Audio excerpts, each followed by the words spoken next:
with so much eloquence, so forgive me. But I'm just so pleased that you're here. Thank you very much for being here for Pete.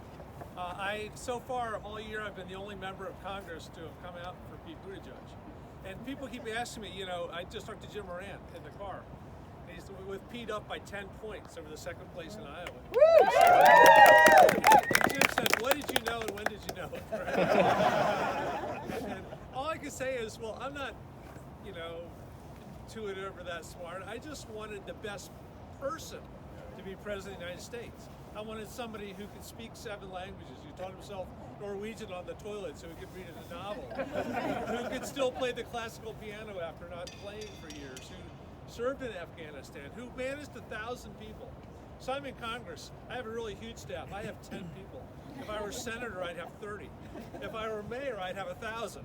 And I have the responsibility to clean up the snow and fill the pothole and do the child protective services and all the incredible things that somebody that close to the people has to deal with each and every day. As Pete says so well, the real challenges the next president's going to have to deal with are the ones that are going to hit the millennials the hardest.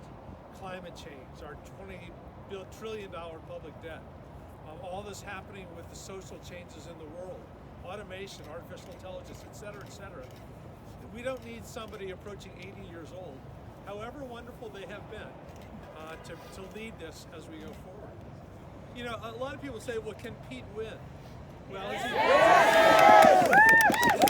he'll be 39. Our 2 youngest presidents were, let me see, 41 and 42. Teddy Roosevelt at 43 and John Kennedy at 43. Both of them turned out pretty well. And not to mention James Madison and Thomas Jefferson. But Pete makes the wonderful case, because every time in my life, I'm the oldest one here, I'll look around. Every time in my life that Democrats have nominated the inside candidate. Let's start with Adlai Stevenson, Hubert Humphrey, Walter Mondale, Al Gore, Hillary Clinton, John Kerry. We have lost every single time. And when we have gone outside to somebody who's young, exciting, full of inspiration, a transformational candidate like John Kennedy, Bill Clinton, Barack Obama, we have won. So we've got to go towards Pete, because Pete is that transformational candidate who can take us forward. I also, I live in one of the most divided bodies of the country, right? The Democrats and Republicans of the U.S. House. We have Adam Schiff and Jim Jordan. We have Nancy Pelosi and Mark Meadows. And yet, of all the candidates running, Pete is the one who presents himself most plausibly, most likely as the uniter for our country. He does that actively. I mean, if you haven't read his mental health plan, and mental health affects every American family.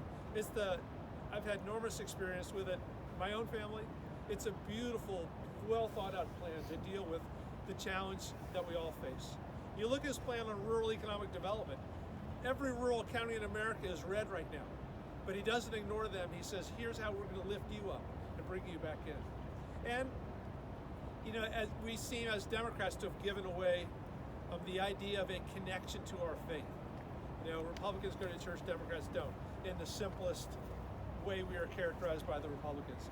Pete gives us a chance again to say it is our values and our faith that inspires the work that we do.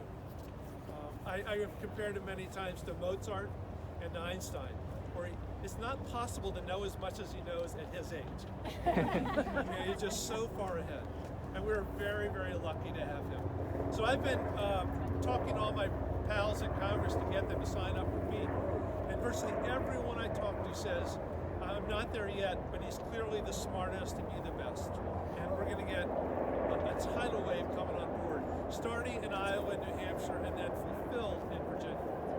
Remember, America was born on a farm in Virginia, and we can make this Pete Buttigieg candidate, as you see, come alive today. Finally, thanks for being here today. Mary Ruttrick, my ace political advisor, said it's worth 5 points to be first on the ballot.